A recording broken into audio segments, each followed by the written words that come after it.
ಇನ್ನು ಮತದಾರರಿಗೆ ಆಮಿಷ ನೀಡಿದ ಆರೋಪದಲ್ಲಿ ರಮೇಶ್ ಜಾರಕಿಹೊಳಿ ವಿರುದ್ಧವಾಗಿ ಕಾಂಗ್ರೆಸ್ ಅವರು ಇವತ್ತು ಹೈಗ್ರೌಂಡ್ಸ್ ಪೊಲೀಸ್ ಸ್ಟೇಷನ್ ಅಲ್ಲಿ ದೂರನ್ನ ಕೊಟ್ಟಿದ್ದಾರೆ. ಯಾಕಂದ್ರೆ ಬೆಳಗಾವಿ ಗ್ರಾಮೀಣ ಭಾಗದಲ್ಲಿ ಈಗ ಮಿಕ್ಸರ್, ಕುಕ್ಕರ್ ಈ ತರದೆಲ್ಲ ಹಂಚಿಕೆ ಆಗ್ತಿದೆ ಅನ್ನೋ ಆರೋಪ ಕೇಳಿ ಬಂದಿತ್ತು. ಹಾಗಾಗಿ ಇವತ್ತು ಡಿಕೆ ಶಿವಕುಮಾರ್ ಹಾಗೇನೆ ಸಿದ್ದರಾಮಯ್ಯ ಅವರು ಹೈಗ್ರೌಂಡ್ಸ್ ಪೊಲೀಸ್ ಸ್ಟೇಷನ್ ಅಲ್ಲಿ ರಮೇಶ್ ಜಾರಕಿಹೊಳಿ ವಿರುದ್ಧ ಒಂದು ಕಂಪ್ಲೇಂಟ್ ಕೊಟ್ಟಿದ್ದಾರೆ. ಜೊತೆಗೆ ಇದಕ್ಕೆ ಈ ಅಕ್ರಮಕ್ಕೆ ಸಹಕಾರವನ್ನ ಕೊಡ್ತಿರೋರು ನಳಿನ್ ಕುಮಾರ್ ಕಟೀಲ್ ಹಾಗೇನೆ ಸಿಎಂ ಅಂತ ಹೇಳಿ ಅವ್ರ ವಿರುದ್ಧನೂ ಕ್ರಮ ಆಗಬೇಕು ಅಂತ ಆಗ್ರಹ ಮಾಡಿದ್ದಾರೆ.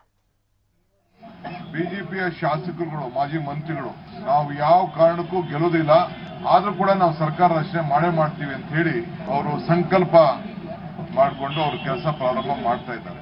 ಇತ್ತೀಚಿನ ದಿನದಲ್ಲಿ ಕೆಲವು ಶಾಸಕರ ಸ್ಟೇಟ್ಮೆಂಟ್ ಕೂಡ 3-4 ಶಾಸಕರ ಸ್ಟೇಟ್ಮೆಂಟ್ ಅನ್ನ ಗಮನಿಸಿದ್ದೀವಿ. ಈ ರಾಜ್ಯದ ಮತದಾರರಿಗೆ ಆಮಿಷ ಒಡಬೇಕು, ನಾವು ಸೋಲ್ತಾ ಇದ್ದೀವಿ ಅಂತ ಹೇಳಿ ಹೊರಟಿದ್ದಾರೆ. 40% ಕಮಿಷನ್ ಬಗ್ಗೆ ಸಾವಿರಾರು ಕೋಟಿ ರೂಪಾಯಿ ಈಗಾಗಲೇ ಹಣನ ಸಂಗ್ರಹಣ ಮಾಡಿ ಇವರೆಲ್ಲ ಮನೆಯಿಂದನೇ ಹ್ಯಾಂಡಿಕ್ರಾಫ್ಟ್ ಬಿಸ್ನೆಸ್ ಮಾಡಿ ತಿಂಗಳ ಲಕ್ಷಗಟ್ಟಲೆ ಸಂಪಾದನೆ ಮಾಡ್ತಾರೆ. ನೀವು ಶುರು ಮಾಡಬೇಕಾ? ಅವರಿಂದ ಕಲಿಬೇಕಾ? ಫ್ರೀಡಮ್ ಆಪ್ ಅನ್ನ ಈಗಲೇ ಡೌನ್ಲೋಡ್ ಮಾಡಿ ಎಲ್ಲ ಇಟ್ಕೊಂಡಿದ್ದಾರೆ. ಒಬ್ಬ ಮಾಜಿ ಮಂತ್ರಿ ರಮೇಶ್ ಜಾರಕಿಹೊಳಿ, ನಾನು ಪ್ರತಿಯೊಂದು ಮತಕ್ಕೂ ಕೂಡ ನಮ್ಮ ಪಕ್ಷ 6,000 ರೂಪಾಯಿ ವೋಟ್ ಕೊಡ್ತೀವಿ ಅಂತ ಹೇಳಿದ್ದಾರೆ. ಮತ್ತು ಯಾರೇ ಎಷ್ಟು ಖರ್ಚು ಮಾಡಿದ್ರು ಅವ್ರ ಮೇಲೆ 10 ಕೋಟಿ ಎಕ್ಸ್ಟ್ರಾ ಖರ್ಚು ಮಾಡ್ತೀವಿ ಅಂತ ಕೂಡ ಹೇಳಿದ್ದಾರೆ. ಆ ಎಲ್ಲ ಹೇಳಿಕೆಗಳ ದಾಖಲೆ ಇದೆ. ನಾನು, ಸಿದ್ದರಾಮಯ್ಯನವರು ಮತ್ತು ನಮ್ಮ ಪಕ್ಷದ ಅನೇಕ ಶಾಸಕರು, ಮುಖಂಡಗಳೆಲ್ಲ ಸೇರಿ ಒಂದು ಕಂಪ್ಲೇಂಟ್ ಅನ್ನ ಫೈಲ್ ಮಾಡಿದ್ದೇವೆ. ಮತ್ತೆ ಅದನ್ನ 6,000 ಹೇಳಿದ್ದು ನಾವು ಮಕ್ಕಳಿಗೆ, ರೈತರಿಗೆ ಇವ್ರು ಕೊಡುವಂಥ ಸಹಾಯಧನವಾಗಿ ಮಾತಾಡಿದೆ. ದೇಶ ಐತಿ 10 ಕೋಟಿ ರೂಪಾಯಿ ಹೆಚ್ಚಂದ್ರೆ ಆ ಕ್ಷೇತ್ರಕ್ಕೆ ಅನುದಾನವಾಗಿ ಕೊಡ್ತೇನೆ ಅಂದ್ರೆ ವೈಯಕ್ತಿಕ ವೋಟರ್ಸ್ಗಾದ್ರು ಇದಲ್ಲ.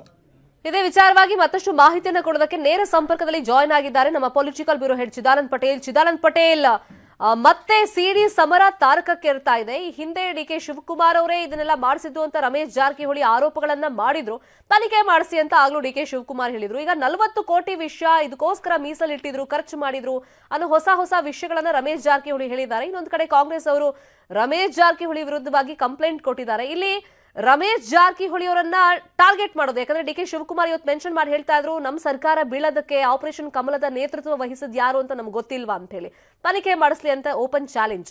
ಅಂದ್ರೆ ಇಲ್ಲಿ ರಮೇಶ್ ಜಾರಕಿಹೊಳಿ ಅವರನ್ನ ಕಾಂಗ್ರೆಸ್ ಅಥವಾ ಡಿಕೆ ಶಿವಕುಮಾರ್ ಯಾವ ತರ ಟಾರ್ಗೆಟ್ ಮಾಡಿದ್ರು ಅಂತ ಆಯ್ತು. ಶರ್ಮಿತಾ ಸಿಟಿ, ಇದು ಓಪನ್ ಸೀಕ್ರೆಟ್. ಲಕ್ಷ್ಮೀ ಹೆಬ್ಬಾಳ್ಕರ್ ಅವರ ಕಾರಣಕ್ಕಾಗಿ, ಅಲ್ಲಿನ PLD ಬ್ಯಾಂಕ್ ಚುನಾವಣೆ ಕಾರಣಕ್ಕಾಗಿ ಈ ಇಬ್ಬರ ನಡುವೆ ಆರಂಭ ಆದ ಕಾಂಗ್ರೆಸ್ ಮತ್ತು JDS ಸಮ್ಮಿಶ್ರ ಸರ್ಕಾರ ಪತನಕ್ಕೆ ಕಾರಣ ಆಗಿರುವಂತದ್ದು. ಆ ಮುಖಾಂತರ ರಮೇಶ್ ಜಾರಕಿಹೊಳಿ ಅವರಿಗೆ ಅನಿಟ್ರಾಪನ ಮಾಡಿಸಿದ್ರು, ಸಿಡಿಯನ್ನ ಮಾಡಿಸಿದ್ರು. ಆ ಮುಖಾಂತರ ಸಾಮಾಜಿಕ ಜಾಲತಾಣ ಮತ್ತು ಮಾಧ್ಯಮಗಳ ಬಿಡುಗಡೆ ಮಾಡಿಸಿದ್ರು ಅಂತ ಹೇಳಿ ಮತ್ತೊಂದು ಗಂಭೀರ ಆರೋಪ. ಈ ಸಂಬಂಧಪಟ್ಟಾಗ ಈಗಾಗಲೇ ಇಡಿ ಪ್ರಕರಣ ಸಂಬಂಧಪಟ್ಟಾಗ ಹೈಕೋರ್ಟ್ ನಲ್ಲಿ ಕೂಡ ವಿಚಾರಣೆ ನಡೆದಿರುವಂತದ್ದು. ಮತ್ತೊಂದು ಕಡೆ ಸಿಡಿ ಪ್ರಕರಣಕ್ಕಾಗಿ ಎಲ್ಲೊಂದ್ ಕಡೆ ರಮೇಶ್ ಜಾರಕಿಹೊಳಿ ಅವರನ್ನ ಅನಿಟ್ರಾಪ್ ಮಾಡ್ಲಿಕ್ಕಾಗಿ ಡಿಕೆ ಶಿವಕುಮಾರ್ ಅವರು 40 ಕೋಟಿ ಮೀಸಲಿಟ್ಟಿದ್ರು. ಮತ್ತು ಈ ಸಿಡಿ ಪ್ರಕರಣದ ಪ್ರಮುಖ ಆರೋಪಿತ ಆಗಿರ್ತಕ್ಕಂಥ ನರೇಶ್ ಅವರು ಕೂಡ ಇದರಲ್ಲಿ ಇನ್ವಾಲ್ವ್ ಆಗಿದ್ರು. ಮತ್ತು ಅವನ ಜೊತೆ ಇನ್ನೊಬ್ಬ ಆರೋಪಿತ ಆಗಿರ್ತಕ್ಕಂಥ ದೇವನಹಳ್ಳಿ ಮೂಲದವನು ರೇಡ್ ಮಾಡಿದ ಸಂದರ್ಭದಲ್ಲೂ ಕೂಡ 110 ಸಿಡಿಗಳು ಸಿಕ್ಕಿದ್ದು, ಅನೇಕ ಅಧಿಕಾರಿಗಳ ಸಿಡಿಗಳು ಸಿಕ್ಕಿದ್ದು. ಈ ಸಿಡಿಯ ಹಿಂದೆಯೂ ಕೂಡ ಅನಿಟ್ರಾಪ್ ಹಿಂದೆ ಕೂಡ ಡಿಕೆ ಶಿವಕುಮಾರ್ ಇರೋ ಒಂದು ಮಾತನ್ನ ರಮೇಶ್ ಜಾರಕಿಹೊಳಿ ಹೇಳಿದ್ರು. ಮತ್ತೊಂದು ಕಡೆ ರಮೇಶ್ ಜಾರಕಿಹೊಳಿ ನಾನು ಮಂತ್ರಿ ಆಗಿರೋ ಪರವಾಗಿಲ್ಲ, ಈ ಒಂದು ಸಿಡಿ ಪ್ರಕರಣ CBI ತನಿಖೆಗೆ ವಹಿಸಬೇಕು ಮತ್ತು CBI ತನಿಖೆ ಆಗ್ಬೇಕಂತ ಆಗ್ರಹವನ್ನ ಮಾಡಿರುವಂತದ್ದು. ಜೊತೆಗೆ ಮುಂದಿನ ವಾರ ಕೇಂದ್ರ ಗೃಹ ಸಚಿವರಾಗಿರ್ತಕ್ಕಂಥ ಅಮಿತ್ ಶಾ ಅವರಿಗೆ ಈ ಸಿಡಿ ಪ್ರಕರಣ CBI ತನಿಖೆಗೆ ಒಳಪಡಿಸಬೇಕಂತ ನಾವು ಮನವಿ ಮಾಡ್ತೀವಿ. ಮತ್ತು ಸರ್ಕಾರ ಕೂಡ CBI ತನಿಖೆಗೆ ವಹಿಸಿ ಅಂತ ಹೇಳಿ ಈಗಾಗಲೇ ಆಗ್ರಹವನ್ನು ಮಾಡಿರುವುದು.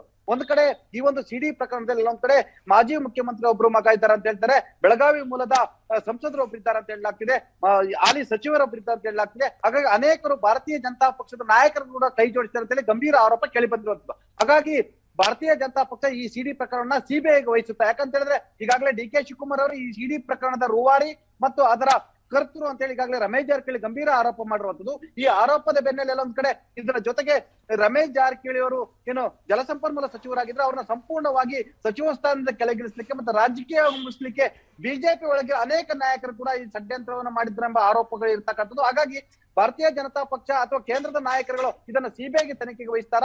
CBIಗೆ ತನಿಖೆಗೆ ವಹಿಸಿ ಎಲ್ಲ ಒಂದ್ ಕಡೆ ಡಿಕೆ ಶಿವಕುಮಾರ್ ಜೊತೆಗೆ ಯಾರೆಲ್ಲ ಇನ್ವಾಲ್ವ್ ಆಗಿದ್ರೆ ಬಿಜೆಪಿ ನಾಯಕರನ್ನು ಕೂಡ ತನಿಖೆಗೆ ಒಳಪಡಿಸ್ತಾರ ಅಂತ ಯಕ್ಷ ಪ್ರಶ್ನೆ. ಮತ್ತೊಂದು ಕಡೆ ಎಲ್ಲ ಒಂದ್ ಕಡೆ ಇನ್ನೊಂದು ಆರೋಪವನ್ನ, ಗಂಭೀರ ಆರೋಪವನ್ನು ರಮೇಶ್ ಜಾರಕಿಹೊಳಿ ಮಾಡಿರುವಂತದ್ದು.